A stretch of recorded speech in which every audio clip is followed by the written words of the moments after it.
Hello friends, 10 miles बीच blossom के part 2 में आपका स्वागत है। तो इधर सुआन्नू के घर से माँ आई रहती है और वो सुआन्नू के ऊपर नाराज होती है कि वो ऐसे घर से भाग कैसे गई। तो सीनियर डाई फेंग उनको समझाने की कोशिश करते हैं कि उन्हें सुआन्नू की मर्जी के खिलाफ उसकी शादी नहीं करवानी चाहिए। और बाई चियान और उसका साथी भी सुआन्नू की हेल्प करने के लिए उनसे कहता है कि सुआन्नू के लिए तो सबसे अच्छा दुल्हा सीनियर डाई फेंग रहेंगे। जिसके बाद वो वहाँ से चली जाती है। तो फ्रेंड्स, सुआन्नू को शुरू से ही मन बाई चियान की खूबसूरती और उसके हाई रैंक को देखकर उससे जेलसी होती थी और यहाँ तक कि उसने अपना चेहरा बदलकर बाई चियान का रूप लेने की कला भी सीखी थी। तो वो लीजिंग के भेजे हुए लव लेटर्स के बारे में भी जानती है और उसकी जेलसी और बढ़ती है। वो बाई चियान से कहती है कि वो चाहती है कि वो भी चलकर उसे अपने उस दोस्त से मिलवाए। तो बाई चियान दिल की सीधी साधी रहती है, उसे सुनियान के पीछे का मकसद दिखाई नहीं देता है। वो उसे ले जाकर लीजिंग से मिलवाती है। तो लीजिंग को अक्सर ही ये शिकायत रहती थी कि वो बाई चियान के इंतजार में वहाँ रहता है, लेकिन बाई चियान उससे ज्यादा मिलने नहीं आ पाती है। इस बीच में वो कुछ न कुछ बाई चियान के लिए गिफ्ट बनाता रहता है। तो बाई चियान को अपनी मास्टर की फिक्र रहती है क्योंकि वो भी साधना से वापस लौटने वाले रहते हैं। तो सुआन्नू बाई चियान का सीन वाला गेटअप करके जाती है लीजिंग से मिलने के लिए और लीजिंग भी एक पल के लिए गलती से उसे सीन समझ लेता है। तो सुआन्नू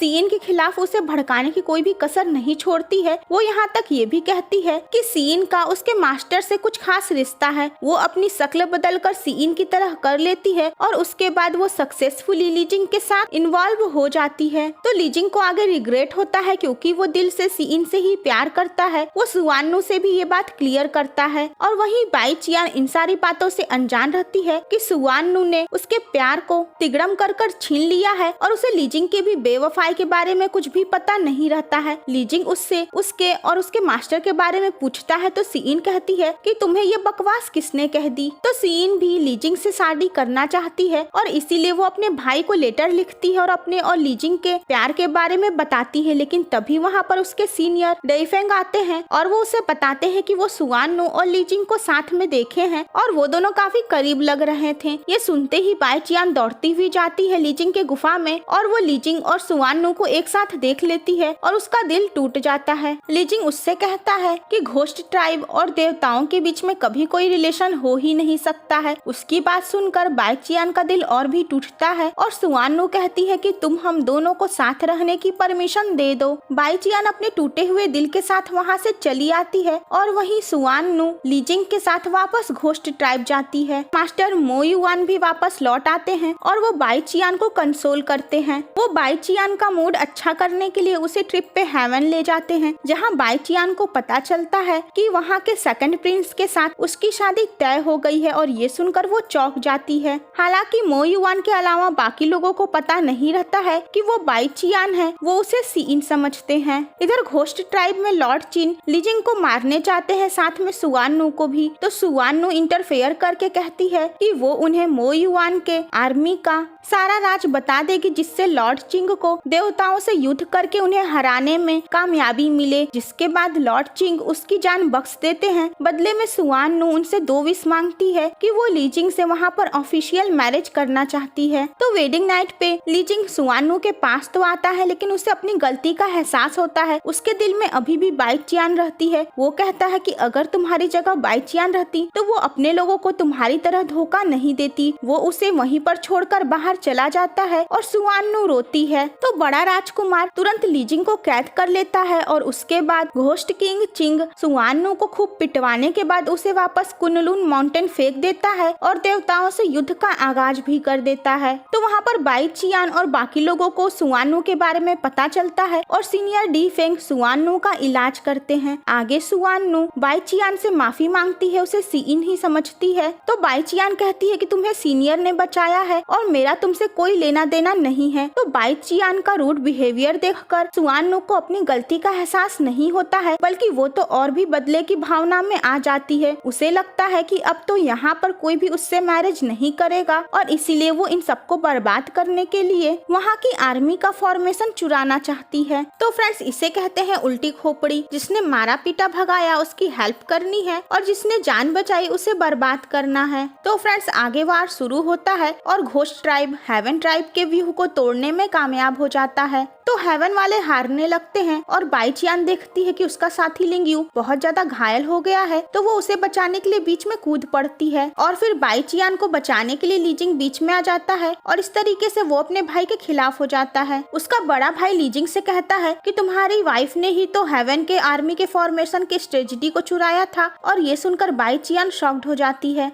क्योंकि उसे लीजिंग से ऐसी उम्मीद नहीं थी। आगे उसका भाई वहाँ आ जाता है जो उसे और उसके साथी को लेकर वहाँ से तुरंत निकल जाता है। बाईचियान अपने साथी की मौत की वजह से बहुत ज्यादा दुखी होती है और आगे finally master Moyn ghost tribe और घोस्ट किंग को हरा देते हैं, लेकिन घोस्ट किंग भी इतनी आसानी से हार मानने वाला नहीं था। वो एक पावरफुल बेल का इस्तेमाल करता है सब कुछ डिस्ट्रॉय करने के लिए। बाईचियान घोस्ट किंग को रोकने के चक्कर में घायल हो जाती है, जिसके बाद मोयान अपने आप को ही सैक्रिफाइस कर देते हैं उस घोस्ट किंग को उसी बेल में सील करने के लिए, लेकिन इस वजह से उनका अपना सोल बिखर जाता है। बाईचियान अपने मास्टर की दुनिया से चले जाने की वजह से काफी ज्यादा दुखी रहती है, लेकिन वो अभी गिव अप नहीं की रहती है। वो अपने मास्टर को फिर से जिंदा करना चाहती है और वैसे भी वहाँ पर सभी उनकी बॉडी को संभाल कर रखे रहते हैं। इधर हेवन में इम्परर लॉर्ड डोंग हुआ, जो कि हेवन के 5 महान राजाओं में से एक थे, वो कहते हैं कि घोस्ट टाइप का नया राजा लीजिंग को बनाया जाए, न कि उसके बड़े भाई को, और इस तरीके से लीजिंग अपने ट्राइब का नया राजा बन जाता है। लीजिंग अपनी वाइफ सुआनु के ऊपर गुस्सा होता है कि उसने हेवन के आर्मी के फॉर्मेशन को चुराया, क्योंकि लीजिंग को तो इस वार के हार या जीत से कोई मतलब ही नहीं था। तो बाईचियान अपने मास्टर की बॉडी को सलामत रखने के लिए उन्हें अपना ब्लड फीड करती है, क्योंकि 9 टेल्ड फॉक्स का ब्लड बॉडी को प्रिजर्व करता है। वहाँ पे बाईचियान की असली पहचान के बारे में किसी को भी नहीं पता था, और न ही ये कि बाईचियान अपने ब्लड का इस्तेमाल करके अपने मास्टर की बॉडी को प्रिजर्व कर रही है। तो गोल्डन लोटस का स्पिरिट हमेशा बाईचियान के आसपास रहता है, लेकिन बाईचियान उसे देख नहीं पाती है।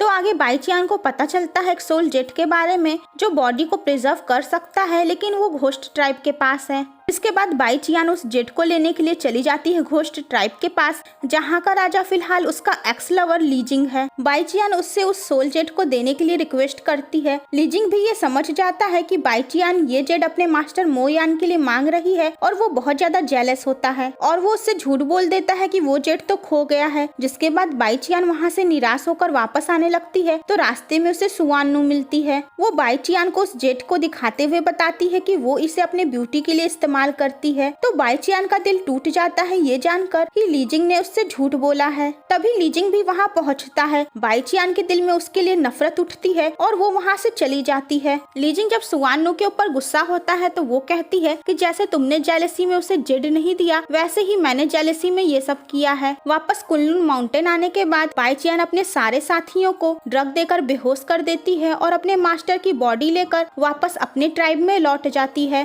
तो फ्रेंड्स, हेवन किंग की बहू कुनलुन माउंटेन आई रहती है और उनके टच से वो गोल्डन लोटस चमकने लगा रहता है और फिर आगे वो प्रेग्नेंट हो गई रहती हैं। तो जो लोटस स्पिरिट था वही उनके बेटे के रूप में जन्म लिया और उसका नाम ये हुआ रखा गया, और आगे वो हेवन का क्राउन प्रिंस बन गया। तो बाईचियान के घर वालों को ये बात पता चलती है कि बाईचियान अपने ब्लड का इस्तेमाल करके अपने मास्टर को बचा रही है और वो बहुत ज्यादा घायल हो गई है। वो किसी तरीके से बाईचियान की जान बचाते हैं। तो इसका नेक्स्ट पार्ट देखना मत भूलिएगा।